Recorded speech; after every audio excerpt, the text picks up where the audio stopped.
الحمد لله رب العالمين والعاقبة للمتقين والصلاة والسلام على سيد الأنبياء والمرسلين وعلى آله وأصحابه أجمعين. أما بعد، فقد قال الله تعالى في القرآن الكريم والفرقان المجيد بعد أعوذ بالله من الشيطان الرجيم بسم الله الرحمن الرحيم. وقال تعالى ادعوني أستجب لكم إن الذين يستكبرون عن عبادتي سيدخلون جهنم داخرين. صدق الله العليم. وقال نبينا صلى الله عليه وسلم الدعاء هو العبادة. وقال أيضا الدعاء سلاح المؤمن أو كما قال عليه الصلاة والسلام. புகழும் புகழ்ச்சியும் இந்த உலகத்தை படைத்து பரிபாலிக்கின்ற அல்லாஹ்வுக்கு எல்லா புகழும் உரித்தாகட்டுமாக. கண்மணி நாயகம் ஸல்லல்லாஹு அலைஹி வஸல்லம் அவர்கள் மீதும் அவர்களை அப்படியே பின்பற்றி இருக்கின்ற நம் அனைவர்கள் மீதும் இது 50வது ஆண்டு புகாரி மஜ்லிஸை இப்பொழுது தலைமையேற்றி நடாத்தி கொண்டிருக்கும் என்னுடைய உஸ்தாத் ஹஜ்ரத் கிப்லா அவர்கள் மீதும் இங்கு அமர்ந்திருக்கும் மாணவர்கள் மீதும் ஜமாத்தார் மீதும் அல்லாஹுடைய சாந்தியும் சமாதானம் என்று நிலவட்டுமாக. இன்றைக்கு புகாரி ஷரீஃபில் ஜுஸு 26 கிதாபு துஆவத் துவாக்களுடைய பற்றிய பாடம் படித்தாங்க. துவா அல்லாஹ் நமக்கு கொடுத்த ஆக பெரிய ஒன்று என்று சொன்னால் துவா தான். நபி ஸல்லல்லாஹு அலைஹி வஸல்லம் அவங்க சொல்லுவாங்க, அத்துவா சிலாஹுல் முஃமின், துவா என்பது முஃமினுடைய ஆயுதம் என்று நபி ஸல்லல்லாஹு அலைஹி வஸல்லம் அவங்க சொன்னாங்க. ஒரு அடியான் எல்லா நிலைமைகளிலும் அல்லாஹ்ட்ட துவா கேட்டு தான் இருக்கணும். நமக்கு எந்த ஒரு தேவையாக இருந்தாலும் அதை அல்லாஹ்விடத்தில் தான் கேட்கணும். அல்லாஹ் தஆலா தனது திருமறையில் சொல்லி காட்டுறான், உதுஊனி, என்னை அழையுங்கள், அஸ்தஜிபு லக்கும், நான் உங்களுக்கு பதில் அளிக்கிறேன் என்று அல்லாஹ் தஆலா தன்னுடைய திருமறை கூறி காட்டுறான். ஏன் என்று சொன்னால் அல்லாஹ் நமக்கு மிக நெருக்கமாக இருக்கின்றான். அல்லாஹ் தஆலா சொல்லி காட்டுறான், நபியே, என்னுடைய அடியார்கள் என்னை பற்றி கேட்டால் இன்னி கரீபுன், நிச்சயமாக நான் மிக நெருக்கமாக இருக்கின்றேன் என்று அல்லாஹு தஆலா சொல்லி காட்டுகின்றான். நமக்கு எந்த ஒரு தேவையாக இருந்தாலும் அதை நாம் அல்லாஹ்விடத்தில் தான் கேட்கணுமே தவிர வேறு யாரிடத்திலும் கேட்கக்கூடாது. நாம் அதிகமாக துவாக்களை கேட்டு அல்லாஹ்விற்கு மிக நெருக்கமுடையவராக ஆக வேண்டும். ஆனால் இன்றைக்கு நம்மில் அதிகமானவர்கள் அல்லாஹ்ட்ட துவா கேட்கறதே இல்லை. ஏன்னு சொன்னால் அல்லாஹ்ட்ட நம்ம துவா கேட்ட உடனே அல்லாஹ் நமக்கு கொடுத்து விட வேண்டும் என்று நினைக்கின்றோம். அப்படி கிடையாது. அல்லாஹ் நமக்கு கொடுக்கின்ற வரை துவாவை கேட்டுக்கொண்டே தான் இருக்கணும். சஹாபாக்கள் சொல்லுவாங்க, துவா கேட்பதே ஒரு பெரிய பாக்கியம். நமக்கு எந்த ஒரு தேவையாக இருந்தாலும் அதை அல்லாஹ்விடத்தில் தான் மட்டும் கேட்கணும் தவிர வேறு யாரிடத்திலையும் கேட்கக்கூடாது. சையதுனா யூசுப் அலைஹிஸ்ஸலாம் அவங்க செய்யாத ஒரு குற்றத்திற்காக சிறையில் அடைக்கப்பட்டாங்க. அவர்களுடனே 2 வாலிபர்கள் அவங்களும் சிறையில் அடைக்கப்பட்டாங்க. அப்போ அந்த 2 வாலிபர்களும் கனவு காண்றாங்க. அந்த கனவை அதில் யூசுப் அலைஹிஸ்ஸலாம் வந்து சொல்கிறாங்க. ஏன்னு சொன்னால் கனவுடைய விளக்கத்துடைய இல்மை அல்லாஹ் தஆலா யூசுப் அலைஹிஸ்ஸலாம்களுக்கு கொடுத்திருந்தான். அப்போ அந்த 2 நபரில் ஒரு நபர், முதலாவது நபர் சொன்னார், நான் என்னுடைய கனவுல மதுவை பிழிகிற மாதிரி கனவு கண்டேன் என்று. 2வது நபர் சொன்னார், நான் ரொட்டிகளை தலையில் சுமந்து கொண்டு செல்கிறேன், அந்த ரொட்டிகளை காகா கொத்தி திங்குது என்று சொன்னார். இந்த 2 பேருக்கும் அதில் யூசுப் அலைஹிஸ்ஸலாம் அவங்க பதில் சொன்னாங்க. முதலாவதாக சொன்னார், நான் மதுவை பிழிகிற போன்று கனவு காண்டேன். அவரை பார்த்து சொன்னார், நீங்கள் ஒரு அரசருக்கு கீழே மதுவை பிழிஞ்சு குடிப்பீங்க என்று சொன்னார். 2வது நபர், நான் ரொட்டியை சுமந்து கொண்டு செல்கிறேன், என்னுடைய தலையில் காக்கா கொத்துன்னு சொன்னார்.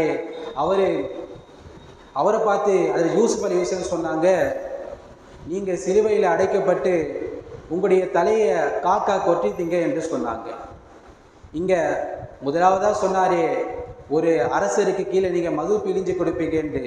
அவர் அந்த ஜெயிலை விட்டு ரிலீஸ் ஆக போகக்கூடிய நாளில் அது யூசுப் அலைஹிஸ்ஸலாம் அவன்கிட்ட சொன்னாங்க, உங்களுடைய எஜமானர்கிட்ட சொல்லுங்க, செய்யாத ஒரு குற்றத்திற்காக நான் இங்கே வந்துட்டேன், அதனால உங்களுடைய எஜமானர்கிட்ட சொல்லுங்க என்று சொன்ன உடனே அதில் ஜிப்ரீல் அலைஹிஸ்ஸலாம் வந்துட்டாங்க.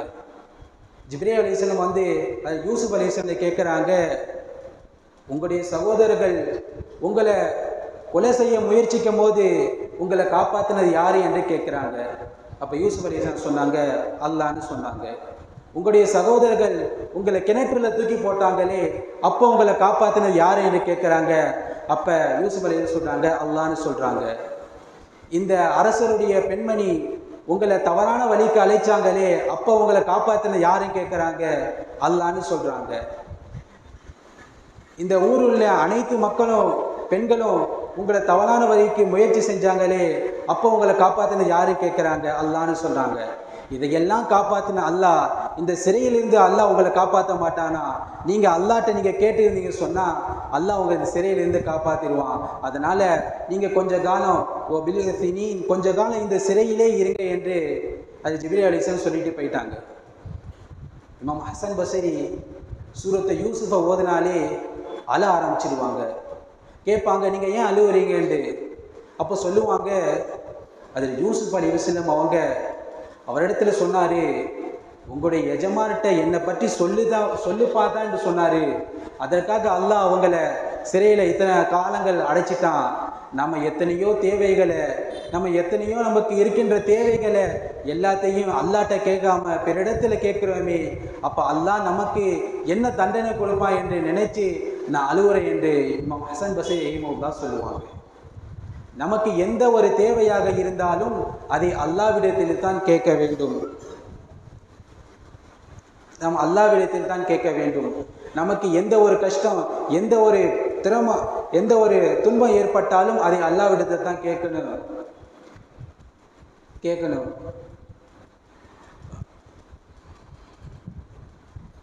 நமக்கு துவாவை எல்லா நேரத்திலையும் கேட்கலாம். எல்லா நேரங்களிலும் அல்லாஹ் துவாக்களை ஏற்றுக்கொள்வான். ஆனால் சில நேரங்கள் இருக்குது, அந்த நேரத்தில் கேட்டோன்னு சொன்னால் அல்லாஹ் உடனே ஏற்றுக்கொள்ளப்படுவான். முதலாவதாக சொல்கிறாங்க, தஹஜ்ஜுடைய நேரத்தில் துவா கேட்டால் அல்லாஹ் உடனே ஏற்றுக்கொள்கிறான். நபி ஸல்லல்லாஹு அலைஹி வஸல்லம் அவங்க சொன்னாங்க, அல்லாஹ் முதல் வானத்துக்கு இறங்கி யாராவது என்னிடத்துல கேட்கக்கூடிய இருக்கீங்களா கேளுங்க, நான் அவருக்கு கொடுக்கிறேன். யாராவது என்னிடத்துல பாவ மன்னிப்பு கேட்கக்கூடிய இருக்கீங்களா கேளுங்க, நான் உங்களுக்கு பாவ மன்னிப்பு அளிக்கிறேன். என்னிடத்துல யாராவது கேட்கக்கூடிய இருக்கீங்களா, அவருக்கு நான் பதில் தரேன் என்று நபி ஸல்லல்லாஹு அலைஹி வஸல்லம் சொல்லி காட்டினாங்க. முதலாவது தஹஜ்ஜுடைய நேரத்தில் கேட்பதன் மூலமாக அல்லாஹ் நம்ம துவாக்களை ஏற்றுக்கொள்ளான். இரண்டாவது, சஜிதாவின் போது ஒரு அடியான் அல்லாஹ்ட்ட துவா கேட்டான்னு சொன்னால் அல்லாஹ் அவங்களுடைய துவாவை ஏற்றுக்கொள்கிறான். நபி ஸல்லல்லாஹு அலைஹி வஸல்லம் அவங்க சொன்னாங்க, ஒரு அடியான் அல்லாஹ்விற்கு மிக நெருக்கமாக இருக்கக்கூடிய நேரம் என்னன்னு சொன்னால் சஜிதாவின் போது தான். அந்த நேரத்தில் அவன் அல்லாஹ்ட்ட துவாவை கேட்டான்னு சொன்னால் அல்லாஹ் உடனே ஏற்றுக்கொள்கிறான் என்று நபி ஸல்லல்லாஹு அலைஹி வஸல்லம் சொன்னாங்க. மூணாவது, ஜும்மாவுடைய நாளில் ஒரு நேரம் இருக்குது, அந்த நேரத்தில் துவாக்களை கேட்டோன்னு சொன்னால் அல்லாஹ் நம்முடைய துவாக்களை எல்லாம் ஏற்றுக்கொள்கிறான். நபி ஸல்லல்லாஹு அலைஹி வஸல்லம் சொன்னாங்க, ஜும்மா நாளை பற்றி சொல்லும் பொழுது, யார் ஜும்மாவுடைய ஒரு நேரம் இருக்குது, அந்த நேரத்தில் யார் தொழுது நின்ற வண்ணமாக அல்லாஹ்ட்ட துவா கேட்பாரோ அவருடைய துவாக்களை கண்டிப்பாக அல்லாஹ் ஏற்றுக்கொள்கிறான். அந்த நேரத்தை பற்றி சொல்லும் போது சொன்னாங்க, நபி ஸல்லல்லாஹு அலைஹி வஸல்லம் அவங்க இஷாரா காட்டி கொஞ்ச நேரம் தான் என்று நபி ஸல்லல்லாஹு அலைஹி வஸல்லம் சொன்னாங்க. இதே போன்று பலவிதமான நேரங்கள் இருக்குது. சஃபரில் போகும்போது ஒரு துவா கேட்டால் சொன்னால் அவருடைய துவா ஏற்றுக்கொள்ளப்படுது.